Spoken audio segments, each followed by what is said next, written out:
Еўрарадыё.фм. Усім прывітанне, гэта жывы эфір Еўрарадыё, Маша Калеснікава пры мікрафоне. Мой сённяшні госць Сергей Андрыянаў, піяршчык Еўрабачання. Ну і натуральна, што мы будзем размаўляць пра учорашні адбор, учорашняе праслухоўванне, якое адбылося ў Белтэлерадыёкампаніі. У ім удзельнічала, по ідэі 113 заявак, але там, здаецца, было недзе 70 выканаўцаў, і 10 фіналістаў ужо абраны. Сярожа, першае пытанне, як увогуле ўражанні ад праслухоўвання, і калі, напрыклад, узгадваць мінулыя гады, ці ёсць нейкае адрозненне ў падыходах? Добрый день. Наверное, вначале я хочу отметить, что прослушивание было, я имею в виду сейчас, исходя из того музыкального материала и из тех исполнителей, которые там были, достаточно, скажем, на средненьком и ниже средненького уровня. То есть это, в принципе, наверное, было одно из худших прослушиваний за все время участия Беларуси в Евровидении, проведения прослушивания.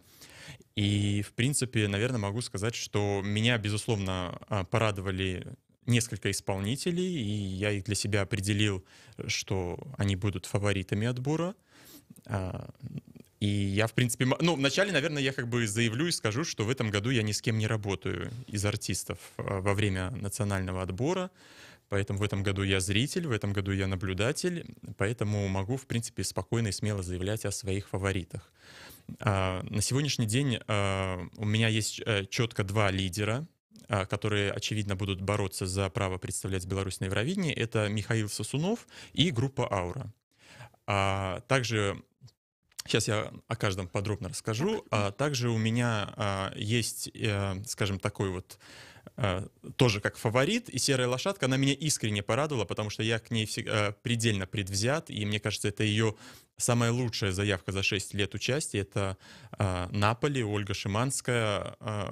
Заметен и очевиден рост и вокальный, и как артиста за время участия в этих национальных отборах, чего не скажешь о других конкурсантах. Дарэчы, я разумею, што і ў песні справа, тому што у першыню ценю першыню, так, яна спявала кампазіцыю беларускага аўтара Александр Ткач. Да, модная дзяўчынкі 18гадовая, у сэнсе моднай кампазітаркі і спявачкі. Да, она сейчас учится в Австрии, в Вене. І гэта вельмі адчувальна. Да, и я могу сказать, что самое главное, видно, что сама Оля находится в гармонии с этой песней. Меня это искренне порадовало, поэтому, в принципе, я думаю, что вот такая будет тройка основная, и которая будет сражаться за путевку в Израиль. Окей, Михаил Сосунов, «Аура». Это абсолютно два розных по жанру творы.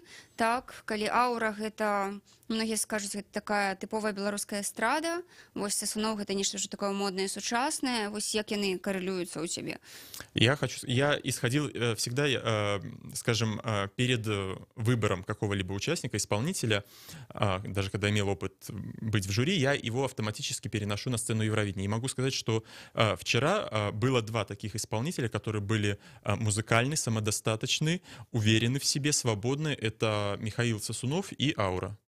То есть я смотрел по телевизору трансляцию, энергетикой они заполняли. Я даже хочу сказать, что и как и Михаил, так и Юлия Быкова, они заполняли собой пространство. Я даже вспомнил победу Кончиты Вурст в 2014 году, когда она одна стояла на сцене, и она собой заполняла пространство. Мне кажется, у этих исполнителей наличие, такой талант есть. Во всяком случае, я его вчера увидел. И что могу сказать, что, скажем, если «Аура», то есть я их делю так еще, что «Аура» сегодня это представитель сегодняшней Беларуси, скажем, с такими еще с постсоветскими, то есть момент политики есть, постсоветскими настроениями, но с вектором уже на белорусизацию. А Михаил Сосунов — это уже завтрашняя Беларусь, европейская Беларусь, толерантная Беларусь. И мне кажется, вот будет любопытно, в пользу чего или кого сделают свой выбор жюри. Что могу сказать касательно музыкального материала? Мне нравятся оба музыкальных материала. Понятно, как я понимаю, там в случае, наверное, с Юлией Быковой это еще была демо-версия песни конкурсной. Могу сказать, что если мы, сейчас про Михаила Сосунова, значит, у него есть хороший бэкграунд, Он уже был на конкурсе Евровидения Так, на з бэк-вокале. Наві. У Нави Бенд, он знает этот конкурс изнутри, он знает настроение конкурса. Это очень важно для артиста, который будет Для представлять. того, що його вельми зараз великий досвід уділу у конкурсах. И в телевизионных проектах, конечно, вот он же полуфиналист украинского І X-фактора. голоса так само. Ой, и голоса, извиняюсь, да, голоса и Лига смехов. То есть у него достаточно телевизионного опыта, и к своим 22 годам он уже так состоялся Готовий вокально. артист так. Так, готовый артист. И плюс еще, скажем, в плюс Михаила Сосунова играет внутренняя политика конкурса. Вот. А касательно ауры могу сказать, что также достаточно музыкальная, любопытный музыкальный материал. Очень здорово, что в последние годы внутри отбора какой-то есть такой, появился такой тренд на белорусский язык среди фаворитов. То есть это Нави, Бенд Шума, Аура. И мне почему-то, когда я слушаю песни Ауры, Юли Быковой, у меня четко есть в голове, ну это лично у меня, определенные образы, что с этим можно работать. Я согласен, что, скажем, песня «Зачарованная» Ауры — это песня дивы. Ауре же, Юлии Быковой, еще предстоит над собой очень много поработать, чтобы быть, скажем, всецело вот этой дивы, потому что, в принципе, мы знаем, что в своем исполнении концертном она бывает и вульгарна, и пошловата, а-ля такая угонщица, скажем, дива 90-х, а-ля Ирина Аллегрова и Маша Распутина. А здесь, в принципе, нужна такая утонченность, тонкость, потому что и песня тонкая, и во многом, скажем, если... Даже Михаил, ну, если их сравнивать, у Михаила Сосунова как таковой, скажем, какой-то номер можно и не делать, потому что он самодостаточен, скажем, даже просто со стойкой, то в случае с аурой какие-то детали все-таки укреплять надо. Ну или это может пока такое ощущение, скажем, потому что еще демо-версия песни. Но, условно говоря, если мы вспомним выступление Джамала или той же Кончиты, вот почему-то у меня идут такие ассоциации именно на номер, который должен быть у конкурсной песни ауры. Его очень важно не перегрузить ни вокально, ни, скажем, какими-то декорациями или наличием людей на сцене. То есть если это такие очень тонкие процессы, моменты творческие, скажем, если вспомним номер Джамалы, не все увидели клетку, световое решение режиссера, что во время исполнения была клетка на сцене. Вот, наверное, из этой категории должна быть такая вот аура.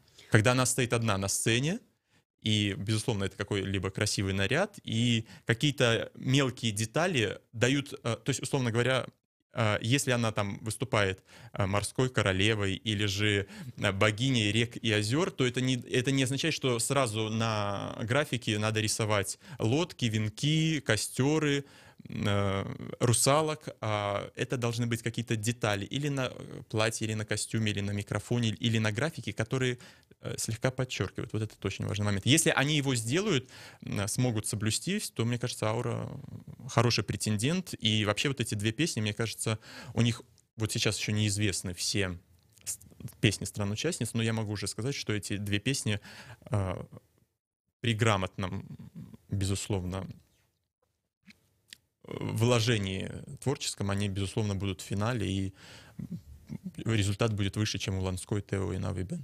Ну, от так.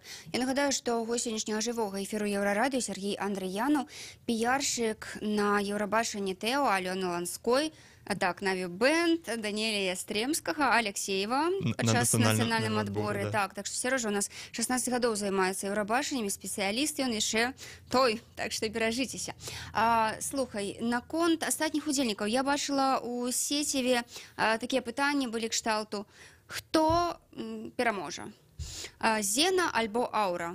Таму што ёсць падводныя камяні, я так разумею. Ну, па-першае, дробыш заўсёды побач з зенай узнікае адразу. І таксама відаць тое, што сёлета Евген Алейнік і Юлія Быкова атрымалі вось прэмію, так, за нацыянальное адраджэнне. Ну, я вообще, как бы, скажем, не рассматриваю Зену как претендента основного на поездку. Мне кажется, Зена сейчас получает хороший опыт, и я абсолютно согласен с комментарием Виктора Дробыша, пускай учится, потому что, в принципе, вчера я ждал от нее чего-то большего, а тоже относительно делал ставку на ее участие, но когда увидел ее участие, то есть, ну, она была не замечена. Не замечена. Если она была не замечена, как-то так сиюминутно она пробежала, как мышка серая. Если она на этом отборе показалась немножко незамеченной, то, мне кажется, у нее еще все впереди, ей только 16 лет, в ней есть потенциал, поэтому я думаю, у нее еще все впереди. Сейчас она получает просто хороший опыт, он ведь тоже нужен. Ёсць яшчэ, апроч тых, каго мы абмеркавалі, Я могу- яшчэ да. ёсць 6 удзельнікаў. Да, и вообще я хочу сказать касательно выбора жюри. Просто я говорю, лично говорю о своих ощущениях, что для чего вот есть вот этот лимит. Там раньше было 15 Да. финалистов, потом 10. По моим ощущениям, надо было делать 5 финалистов. И для чего это надо было делать? Для следующего года. Я имею в виду, что, ну, то есть я бы, скажем, включил в финал Михаил Сосунов, Аура, Наполи и 2 иностранца, это из Швеции исполнители, из Нигерии, мне они понравились. И вот этой бы пятеркой тем самым показал на следующий год, что надо стараться, чтобы попасть в финал, и чтобы вот этих, скажем, каких-то фриков, каких-либо, скажем, людей с тонкой душевной составляющей было меньше на отборе, чтобы уже мы прекратили вот устраивать какой-то непонятный отбор, а чтобы все-таки приходили качественные заявки. Но чтобы это делать, в нашем случае надо сокращать количество мест. Не надо брать в финал девочку только потому, что она там чья-то знакомая или просто ее как-то поддержать. Не надо этого. Должна быть нормальная, здоровая конкуренция. Они знают, куда они идут. Я могу сказать, что перед отбором со мной встречались там и дочки бизнесменов, и из Института культуры, и я сразу, ну вот, к примеру, просто, и она показывает песни, я говорю, это не победа. Она говорит, а у нас как? То есть с такой претензией она рассчитывала на победу на самом Евровидении. Я говорю, у нас это максимум 10, максимум, и то это надо сильно постараться. Но она не вошла, то есть в 10. То есть вот хочется уже такой какой-то трезвости и понимания, чтобы они понимали, куда они идут и во что они идут. Вот этот вот весь масштаб ощущали. Вот этого нет. И это может дать количество сокращения мест в финале, финалистов. Ведь тоже можно сделать яркое шоу, посмотреть, как в той же Украине. У них всего 6 финалистов, но при этом на сцене сидят жюри, это все обсуждают.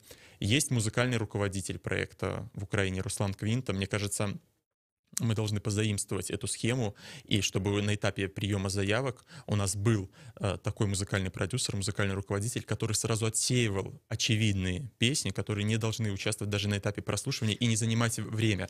Згодна з тобою. Давай мы зараз перервемся на невеликую паузу. Нагадаю, что гость сённяшняга жывога эфіру Еўрарадыё Сергей Андрыянаў, піяр-менеджер Еўрабачання. І сёння мы размаўляем пра праслухоўванне і пра фінал нацыянальнага адбору, які вось будзе зусім хутка. Не пераключайцеся.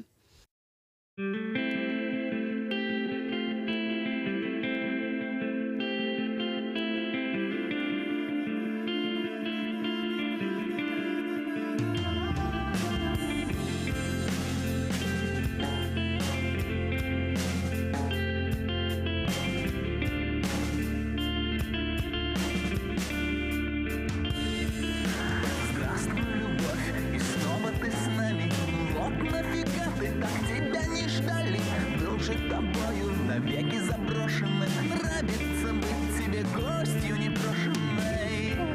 Не жалко тебе меня. Сети твои крепкие. Сразу с порога сердце порвало, небо увидела и зарыдала. Оно веками вместе со мною истекало слезами и кровью. Жалко мне небо, нас может спасти. Отрыв от земли, отрыв от земли, под нами бездна, любовь. Летим, летим, отрыв от земли, отрыв от земли, под нами бездна, любовь. Летим, летим, отрыв от земли.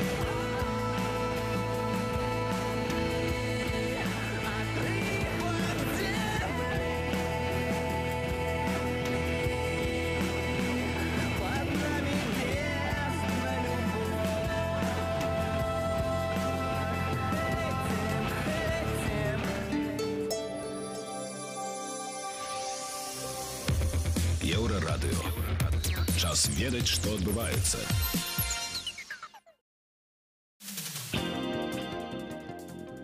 Вітаю каротка пра асноўныя падзеі. Новыя звесткі прыйшлі з Венесуэлы. Толькі 4% тамтэйшых жыхароў лічаць, што Нікалас Мадура з'яўляецца легітымным прэзідэнтам гэтай краіны. Падтрымка для лідара венесуэльскай апазіцыі Хуана Гуайда, які абвясціў сябе часовым прэзідэнтам, паводле гэтага самага пытання дасягнула амаль 85%. Гэтае пытанне было праведзенае 30 студзеня сацыялагічнай службай Меганалісіс, паведамляе Радыё Свабода. Сярод абломкаў лёгкаматорнага самалёта, на борце якога ляцеў аргентынскі футбаліст Кардыф-Сіці Эмільяна Сала, выяўлена адно цела. На борце зніклага ў студзені самалёта Пайпер Малібу знаходзіўся яшчэ і пілот, 50гадовы Дэвід Ібатсон. Нагадаю, што ў мінулую нядзелю знайшлі абломкі Пайпер Малібу на дне праліва Лан-Мадж. Менавіта на ім аргентынскі футбаліст ляцеў з французскага Нанта ў Кардыф. У Беларусі яшчэ адзін расіянін скончыў жыццё самагубствам, яго збіраліся выслаць з нашай краіны. На 4 гады 35гадовы Сергей Барысаў, так па нараджэнню, то не расіянін, ён якраз ураджэнец Лоева, дзе і жыў 17 апошніх гадоў з маці-пенсіянеркай і братам-інвалідам. За 3 парушэнні грамадскага парадку яго збіраліся выслаць. Ён пакінуў нататку, што міліцыя выжывае сваіх жалаяўчан з Лоева ў нікуды. 30 студзеня па факце гэтай смерці прызначаная даследчая праверка. Дарэчы, гэта не адзіны выпадак, як мы ўжо паведамлялі. Забіў сябе і расіянін Віталь Кузьмянкоў, асіраціўшы 6 дзяцей. Святлана Адзінец, служба інфармацыі.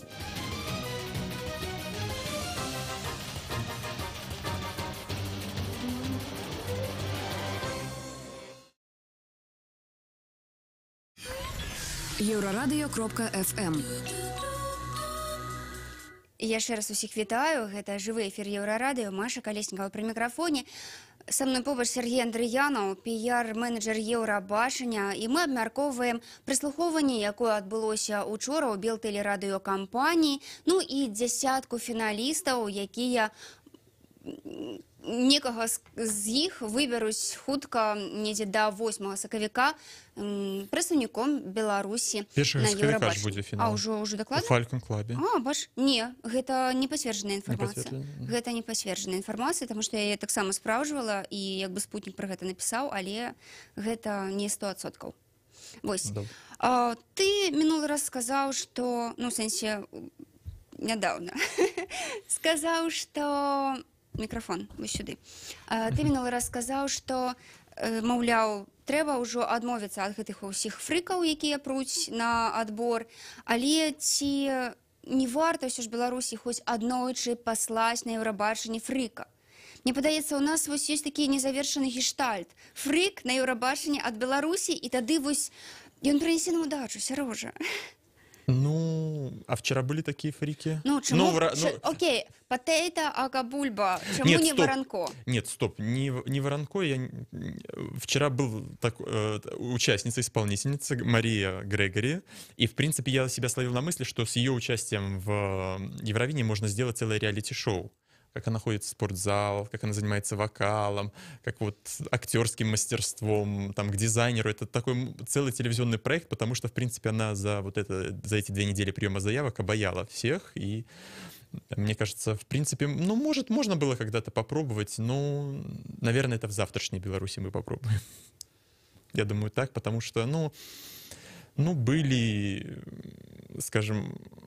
Воронко и Сорока, ну как-то я за то, чтобы мы попробовали этот момент, но все-таки как-то более подготовленно, а нежели, скажем, как были подрахтованные, у них были адмысловые кашули, ну окей, нават бульба, ничего страшного.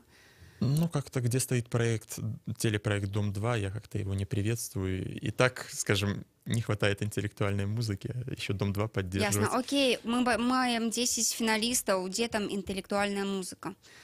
Ну, Миша Сосунов такой очень такой любопытный. Весьма. Ян Жинчак, я его ставил, что он будет в числе финалистов. Да, ну, то есть, опять же, смотрите, все зависит от цели, которую ставит перед собой Белтелерадиокомпания как организатор, как Министерство культуры соорганизатор, какие они ставят цели перед членами жюри. То есть все зависит изначально от цели. Но вообще, честно хочу сказать, как мне лично уже хочется, мы немножко, как мне кажется, последние годы живем в какой-то такой легкой прострации. Мне, допустим, этого очень хочется, поскольку, скажем, я рос, я работал, сотрудничал с Александром Тихановичем, чтобы все-таки появился снова такой лидер, снова такой руководитель, который будет нести знамя Евровидения, и будет четко понятно, кто несет ответственность за все происходящее. Вот это вот очень напрашивается, и это хочется видеть этого человека, кто несет ответственность за все происходящее, начиная с момента приема заявок и заканчивая результатом на самом Евровидении. Сейчас я как бы как вроде, кто это Ольга Шлягер, кто это Иван Эйсмонт, кто это Ольга Соломаха, кто это Юрий Бондарь, министр культуры. Хочется непосредственно, чтобы был такой вот лидер, конкретно как Александр Тиханович, когда мы все понимали, что Тиханович отвечает за Евровидение по всем вопросам к Тихановичу, и он уже направляет или к тому человеку, или к тому человеку. Вот мне кажется, такого лидера не хватает сейчас. Окей, фокус-група. Так. Якая зараз абірае фіналістаў, будзе абіраць прадстаўніка. Мне вось, напрыклад, падалося, што калі ўсё ж змянілі правілы, так, калі вырашылі, што толькі прафесіяналы будуць абіраць пераможцу, дык ці не варта было і змяніць прафесіяналаў, таму што большасць прафесіяналаў, якіх мы бачым, гэта тыя ж самыя прафесіяналы, якія летась, пазалетась, пазапазалетась, пазапазапазалетась. Мария, мы с вами говорили, когда вот было у нас с вами интервью 3 года назад, когда выбирали Нави 2, и я тогда сказал, что у нас прежде чем проводить отбор на Евровидение, надо проводить отбор на жюри. Но это, опять же, вопросы, получается, к организаторам, в данном случае к Белтелерадиокомпании, к Министерству культуры. Какие они перед собой ставят цели? То есть, что они хотят от этого проекта? Что, допустим, хочет Белтелерадиокомпания от, скажем, трансляции Евровидения? Что хочет Министерство культуры как соорганизатор от этого конкурса? Мне кажется, они должны для себя честно определиться со своими целями, для чего им это Евровидение. Как телевизионный проект, который приносит рейтинги, рекламодателей, то есть они могут выполнять хорошо свою телевизионную часть. Тогда, условно говоря, за подготовку берется артист под патронажем кураторства Министерства культуры. Хочется вот этого четкого понимания и разграничения. Так кто за что отвечает, кто несет какие функции, кто выбирает этих членов жюри. Это же тоже очень важно. Вот, допустим, мы знаем, как вот в Украине основной, кто отвечает за музыкальный контент, материал финалистов, полуфиналистов, это Руслан Квинта. Мы можем у нас, мне кажется, и взять того же Германа Титова или Кирилла Гуд с условием, что их песни не участвуют ни как композиторов, ни как аранжировщиков в национальном отборе. Вот хочется такого.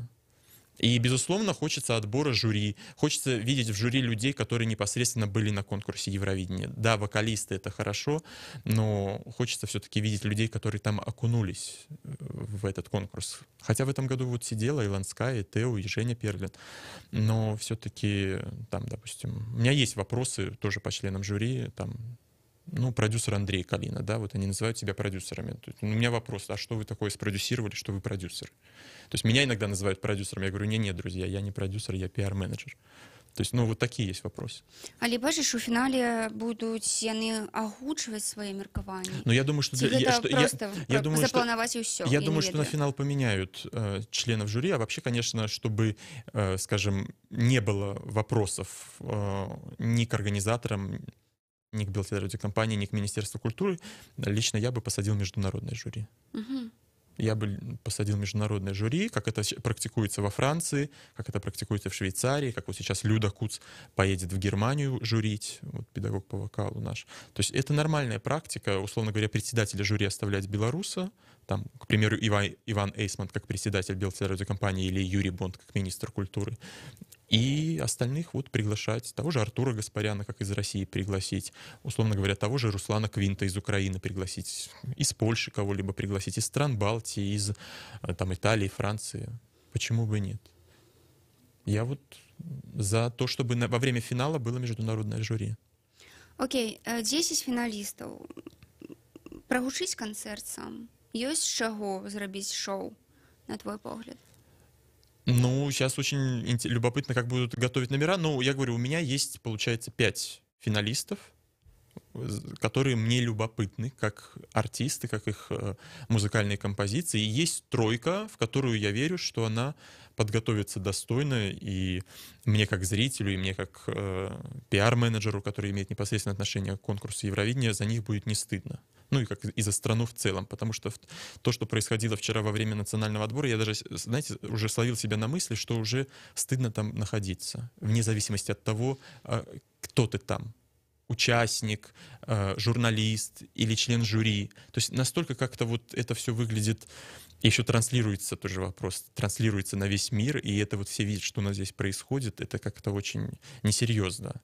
Сейчас вот, новый председатель Белтелерадиокомпании Иван Эйсмонт, он человек телевизионный, и я как бы очень жду и надеюсь, что с его появлением все-таки будут изменения в национальном отборе на Евровидение. Они будут к лучшему. Я как бы очень хочу этого и жду, да. Увогуле, якім будзе Еўрабачанне ў гэтым годзе? Ты вось сочыш за ўсімі фіналістамі, так, за прадстаўнікамі, якія ўжо адабраныя, якіх яшчэ будуць адбіраць. Вось якія тэндэнцыі і ці ёсць ужо нейкія першыя ластаўкі, хто Но, можа безусловно, перамагчы? сейчас самая главная новость — это о том, что вот активно ходят слухи о том, что будет Мадонна участвовать в интервал-акте во время финала шоу. И пока эта новость закрывает собой, что называется, все остальные новости. Ну, пока это, скажем, слухи, да, уже выбирают, и я наблюдаю. То есть вот, скажем, скандальный участник из Франции, достаточно любопытный, хотя я не думаю, что повторится история Кончиты Вурст. Маловероятно. Ну, опять же, вот выбор России, которая должна объявить уже вот на ближайшей неделе, на следующей Я неделе. глядзела, у букераў сёння на першым месцы стаіць Расія. Ну, Сергей Лазарев, говорят, баллада Заявлен. будет, и на Мосфильме записывали инструменты, и оркестр, да, и педагог по вокалу Алекс Панаи принимает участие в Украине, то есть вот в выходные стартует первый полуфинал, Латвия определилась финалистами, в Польше сегодня последний день приема заявок, кстати, в Польше тоже могут участвовать иностранцы, сегодня последний день приема заявок, кто не попал в число финалистов в Беларуси, могут еще попробовать себя в Польше. Ну, конечно, то есть вот наблюдаю, пока назвать какую-либо тенденцию пока сложно. Все-таки, мне кажется, знаете, вот как у нас в Беларуси, вот в прошлом году кто боролся за первое место? Ну, скажем, уникальность с дорогим таким масс-маркетом. У нас, как бы, я как по своим ощущениям не заметил вчера на прослушивании что-то такое уникальное уровня Ларин или Нетты, или масс-маркет, как такой дорогой масс-маркет, как певица, артистка из Кипра. Елена, я не помню ее имени. И поэтому в таком случае, если таких заявок нет, надо выбирать наименьшее зло. Но опять же, не увлекаться этим, не растягивать на 10 финалистов, а пятерка. Но она стабильно сильная, за ней интересно наблюдать. И на следующий год, то есть молодые артисты или там неизвестные артисты, у них уже будет понимание, что какие надо песни. А так, когда они видят, что, эту девочку взяли, эту не взяли. Конечно, есть еще вопрос по жюри, что, допустим, сидит, как в этом году, сидит в составе жюри там директор продюсерского центра, а педагог по вокалу этого продюсерского центра проходит финал и поет песню художественного руководителя продюсерского центра. Я понимаю, что этот медийный рынок, он как бы маленький, небольшой в Беларуси. Вот, наверное, для этого организаторы Белтелерадиокомпании, Министерство культуры должны четко ставить себе цели, для чего им этот национальный отбор. У каждого преследовать свои интересы, но чтобы они пересекались, безусловно, и мы двигались дальше, развивались. Очень не хватает как-то развития, мне кажется. Дарэчы, тое, што адмянілі глядацкае галасаванне, гэта толькі плюс беларускаму адбору ці ўсё ж мінус? Вы знаете, со зрительским голосованием, конечно, все научились делать эти телефонные смски. Я могу сказать следующий момент, что я бы, наверное, оставил зрительское голосование, но я бы его сделал по-другому, возможно, чтобы избежать условно каких-то накруток. Возможно, я не уверен сейчас до конца в том, что я говорю, и как вариант. Надо было разделить по областям Беларусь, и чтобы каждая область зачитывала свои оценки своего телевизионного голосования. То есть сделать из этого классное шоу. То есть, условно, Витебская область, там читает Лариса Грибалева, она из Витебска, Могилевская область, там Алена Ланская, да, то есть, ну, поиграться и сделать отдельно Минскую область и город Минск. И мне кажется, возможно, это бы избежало накруток. И, конечно, Евровидение — это народное шоу, и те цифры, которые сегодня показывают СМС-голосование, они, конечно, расстраивают, потому что 3-4 тысячи, или как в прошлом году было 5 тысяч у Алексеева, это очень для 10-миллионной страны это плачевно. Плачевно. Но, наконец-то, вот видите, сделали, то есть через интернет прием заявок. Гэта ўжо крок. Первый крок, я так думаю, это крок от Ивана Эйсмонта. Я думаю, что... Ну, я очень рассчитываю, что будут эти перемены. Я думаю, он сейчас вот заступил, провел детское Евровидение, погрузился в эту тему, поймет, что, как, кто что из себя представляет, и тоже будет бороться за результат. Я жду этого. Дзякуй, Сярожа. Дякую вам. І нагадаю, што гость сённяшняга жывога эфіру гэта Сергей Андрыянаў, піар-менеджер артыстаў на Еўрабачанні, беларускіх артыстаў, Наві Бэн, Тэо, Алена Ланская і на нацыянальных адборах Даніэль Ястрэмскі і Алексеев. Будзем чакаць навінак, будзем чакаць фіналу, будзем балець за нашых. Так, так. Вось, да наступных сустрэч.